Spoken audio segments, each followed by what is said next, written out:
जब इनको और भी आधुनिक जो उनके साथ उस समय मौजूद थे उस अग्निकांड में, इन सभी को हम लोगों ने पीएमसीएच में भर्ती किया था। इन लोगों ने जो साहस दिखाया है, ये हम सब लोगों के लिए एक प्रेरणा है। आज श्री बेचू यादव जी के परिवार के साथ गृह रक्षा वाहिनी और अग्निशमन सेवा परिवार उनके परिवार के साथ खड़ा है। मैं ये भी घोषणा करना चाहती हूँ कि स्वर्गीय बेचू यादव जी का नाम राष्ट्रपति पदक के लिए हमने प्रस्तावित किया है।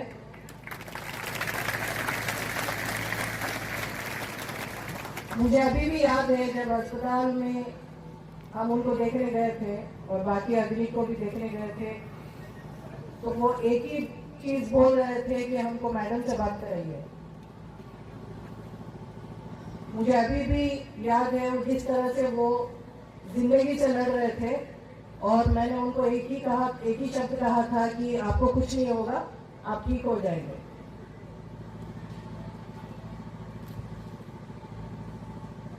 हम सबको आज सोचना चाहिए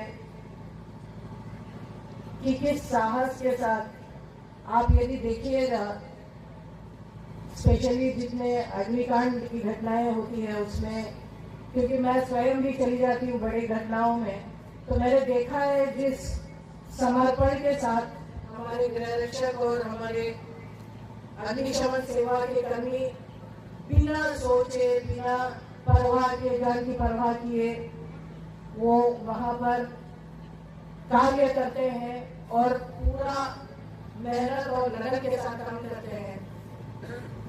इसी क्रम में जो बाकी अग्नि थे उनको भी काफी चोटें आई हुई है, काफी बर्न इंजरीज आई हुई है। मैं उनके भी साहस की भूरी भूरी प्रशंसा करना चाहती हूँ।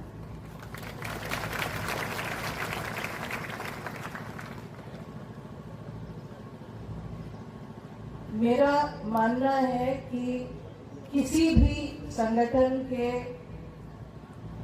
सर्वांगीण विकास के लिए 4 आयामों पर कार्य करना अति महत्वपूर्ण है। सबसे पहले जो मेरा फोकस रहा है वो है बल का प्रशिक्षण। और जब से मैंने चार्ज लिया है डीजी होमगार्ड्स और फायर सर्विसेज का, मैंने यही कोशिश किया है कि जब तक हमारे जवान, गृह रक्षक, अग्निशमन सेवा के कर्मी जब तक प्रशिक्षित नहीं होंगे तब तक अपना विभाग मजबूत नहीं हो सकता है। इसके लिए मैंने बहुत प्रयास किया है और उसका परिणाम आज आप लोग देख रहे हैं। जिस तरह का सुधार आया है वो सभी देख सकते हैं और इसकी सभी विभागों द्वारा सराहना की जा रही है।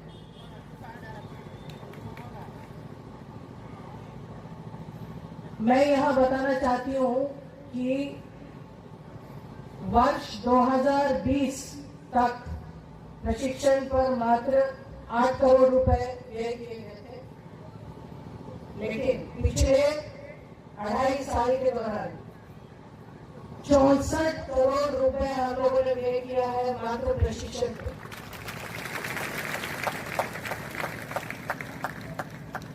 पहली बार हमने, और ये मेरा ही डिसीजन था, हमने सेना के प्रशिक्षकों की सेवाएं प्राप्त की और जिस तरह का प्रशिक्षण इन सूबेदारों द्वारा दिया जा रहा है इसकी सराहना करनी पड़ेगी। और इसी कारण से आज हमारे गृह रक्षक जो पूर्व में सोचा करते थे, जिस तरह से इन्हें देखा जाता था कि धुतकार किया जाता था कि ये गृहरक्षक है, ये क्या कर सकते हैं। आज इन्हीं गृहरक्षकों की मांग हो रही है हर जगह। मद्य निषेध विभाग हो या जिलों में कोई भी संवेदनशील कार्य हो, कर्तव्य हो, इसके लिए गृहरक्षकों की मांग की जा रही है। डिस्ट्रिक्ट पुलिस को कोई नहीं मांगता है आज के दिन। ये ध्यान रखिएगा, ये बात ध्यान रखने की जरूरत है। ये बहुत बड़ी उपलब्धि है आपके गृहरक्षक वाहिनी संगठन के लिए। यही नहीं, राज्य के बाहर भी हमारे गृहरक्षकों की मांग हो रही है। जैसे कि आईजी साहब ने भी अभी आपको बताया, मध्य प्रदेश में अभी जो चुनाव हुआ है, विधानसभा चुनाव 2023, इसमें हमारे 2500 गृहरक्षक गए हुए थे, प्रतिनिधित्व हुए थे। इन्होंने इतना अच्छा कार्य किया और इनका टर्नआउट इतना अच्छा रहा और इतने डिसिप्लिन लिए रहे हैं कि वहां से हमको फोन करके बोला गया है कि आपका बहुत अच्छा कोर्स है। ये बहुत बड़ी उपलब्धि है मेरे लिए स्वयं और अपने पूरे संगठन के लिए।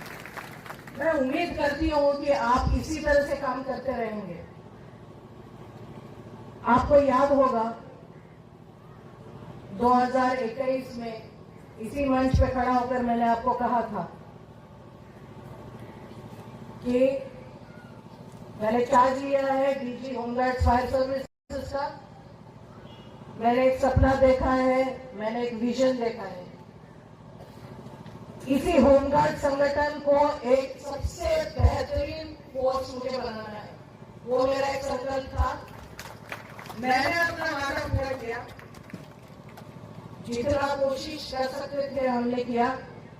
अब जो प्रतिष्ठा आप लोगों ने अर्जित किया है, जो सम्मान आप लोगों ने अर्जित किया है, इसको बरकरार रखने का जिम्मेदारी आपके कंधों पर है और मैं आशा करती हूं कि आप इसको जरूर कायम रखेंगे।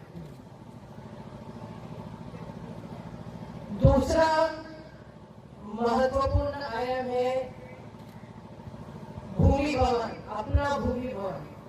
कि गृहरक्षक वाहिनी संगठन में हमारे कार्यालयों के लिए समादेष्टा और प्रमंडलीय समादेष्टा और हमारे जो ट्रेनिंग सेंटर्स है उसके लिए अपनी भूमि उपलब्ध नहीं थी। जब मैंने ज्वाइन किया था तो मात्र 9 जिलों में भवनों की अपनी भूमि उपलब्ध थी। आज के डेट में पिछले 3 साल में हम लोगों ने और 14 जिलों में हम लोगों ने सभी अपने समादेष्टा कार्यालय, प्रमंडलीय समादेष्टा कार्यालय और ट्रेनिंग सेंटर्स के लिए अपनी भूमि हम लोगों ने उपलब्ध करा लिया है। इससे जब अपने भवन में हम लोग कार्य करेंगे, इससे हमारे गृहरक्षा वाहिनी के कार्यों में गति आएगी। यही नहीं, मुझे आज बहुत खुशी हो रही है ये आपको बताते हुए। बहुत ही प्रयास के बाद एकता भवन में हम लोगों का बहुत बड़ा होमगार्ड हेडक्वार्टर्स बनाने का प्रस्ताव हमने समर्पित किया है गृह विभाग में और बहुत जल्दी इस पे सहमति हम लोग को प्राप्त होने वाली है।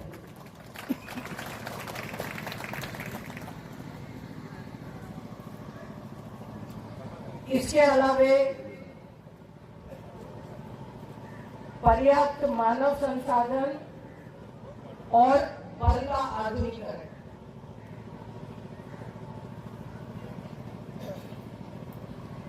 पहली बार गृहरक्षा वाहिनी में हम लोगों ने 263 सिपाही के पद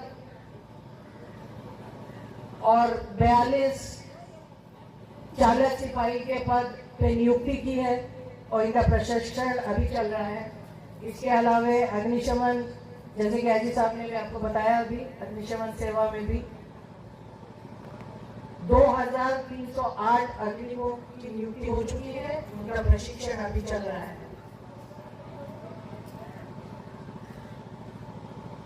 तो जैसे जैसे हमारे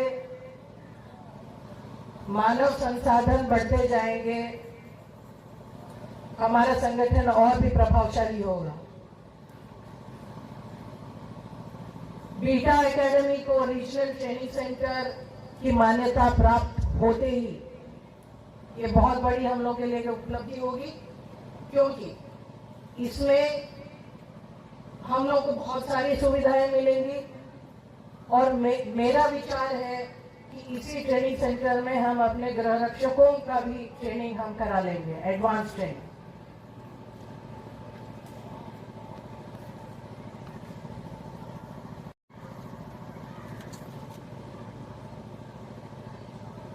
जहां तक आधुनिकीकरण की बात है,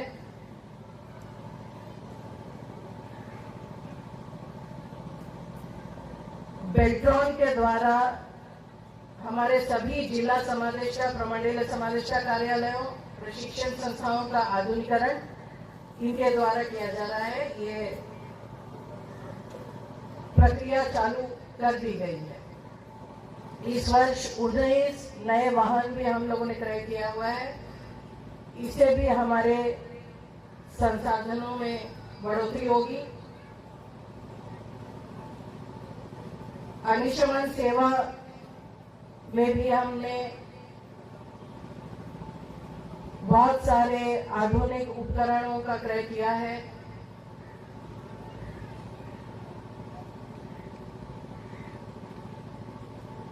जिससे अग्निशमन सेवा भी, मेरा एक विचार है कि अभी हम लोग 5वें स्थान पर हैं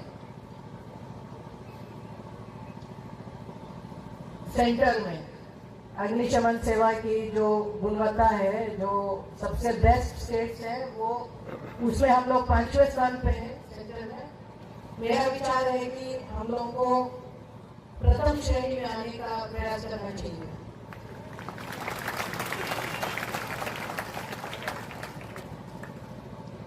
और ये हो भी जाएगा, क्योंकि हम लोग अपना पूरा मेहनत और लगन से हम लोग ये प्रयास कर रहे हैं कि ये कार्य पूर्ण हो जाए। आप सभी के प्रयासों से हमारे सारे गृह रक्षकों का टर्नआउट, वर्दी में बहुत सुधार आया है। इसका श्रेय आप ही लोगों को जाता है। जैसे कि मैंने बताया, डीजी होमगार्ड्स होने के नाते मेरा यही संकल्प है कि हमारा गृह रक्षक वाहिनी संगठन एक सबसे बेहतरीन फोर्स बने, और बन भी रहा है।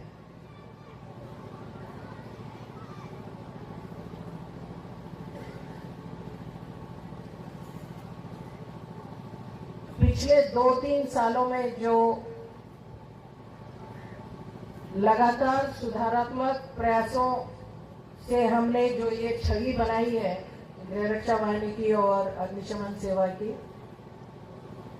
इसे कायम रखना है। इस पर ध्यान देने की बात है। गृह रक्षकों के मनोबल में भी बदलाव आया है। ये सभी लोग आप लोग देख सकते हैं। ये बड़े ही गौरव की बात है। एक आत्मविश्वास जो उनमें होना चाहिए, उनमें आ गया है।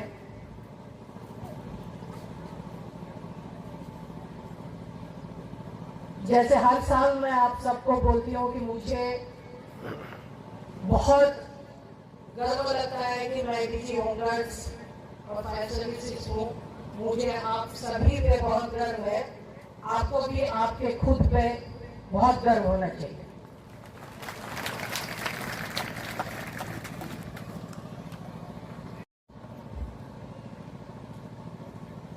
आज का परेड बहुत ही उत्कृष्ट रहा।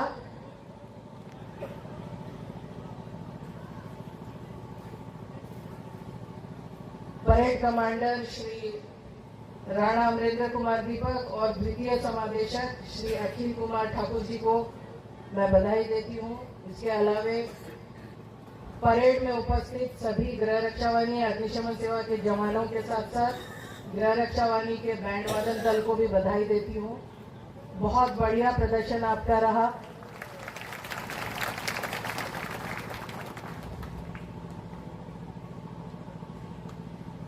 इस कार्यक्रम के आयोजन में जितने भी हमारे वरीय पदाधिकारी हैं और जिनके टीम लीडर हमारे आईटी साहब रहे हैं, श्री सुनील नायक और सभी वरीय पदाधिकारियों को मैं बहुत बधाई देना चाहती हूँ, क्योंकि इन्होंने बहुत परिश्रम से इस कार्यक्रम का आयोजन किया है। इसके अलावे गृह रक्षा वाहिनी एवं अग्निशमन सेवा से संबंधित सभी कल्याणकारी एवं विकासात्मक प्रस्तावों पर सहमति देने के लिए मैं गृह रक्षा वाहिनी एवं अग्निशमन सेवा की तरफ से माननीय मुख्यमंत्री महोदय एवं गृह विभाग का आभार व्यक्त करना चाहती हूँ। अंत में मैं गृह रक्षा वाहिनी के उन जवानों को श्रद्धा सुमन अर्पित करना चाहती हूँ जिन्होंने आंतरिक शांति सुव्यवस्था बनाए रखने के लिए अपराधियों एवं उग्रवादियों के विरुद्ध अभियान में तथा निर्वाचन कर्तव्य के दौरान अपने प्राणों की आहुति दी है। एक बार पुनः मैं बिहार गृह रक्षा वाहिनी एवं अग्निशमन विभाग के सभी पदाधिकारियों, कर्मियों एवं गृह रक्षकों को वार्षिक स्थापना दिवस की बहुत बहुत बधाई देती हूँ। उनके परिवार के सभी सदस्यों के मंगल भविष्य की कामना करती हूँ। बहुत बहुत धन्यवाद। जय हिंद।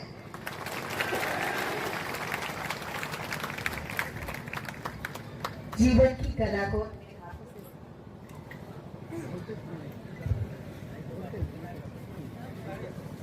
महासमाध्यक्ष महोदय, आदरणीय मंचासीन अतिथिगण, सम्मानित बिहार गृह रक्षा वाहिनी एवं बिहार अग्निशमन सेवा के सदस्यगण, सर्वप्रथम मैं आप सभी को इस गरिमामयी अवसर पर हार्दिक स्वागत करता हूँ।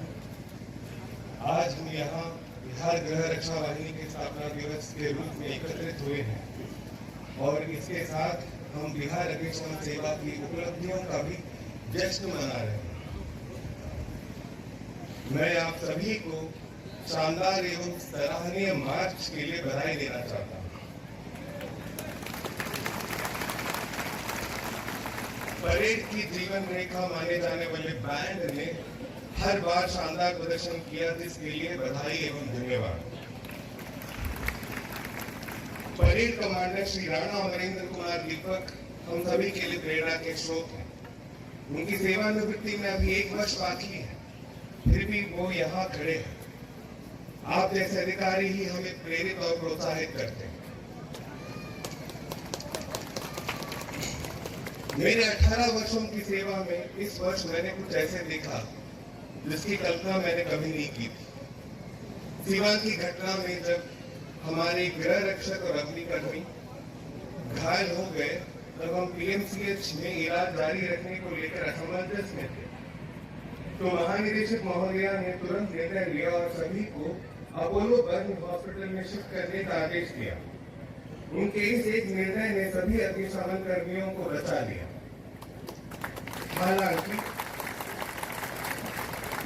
हालांकि गृह रक्षक श्री बेजू यादव 2 दिन बाद चल बसे, क्योंकि उनको 80% जलने की चोटें आई थी। मैंने महानिदेशक महोदया को भावुक होते हुए एवं उनकी आंखों को नम होते हुए देखा, मानो उनके परिवार के सदस्य वहां अस्पताल में। ये एक ऐसी याद है जो मेरे दिमाग में हमेशा के लिए अंकित हो गई है। हम धन्य हैं कि हम उन्हें हमारे महानिदेशक के रूप में पाए।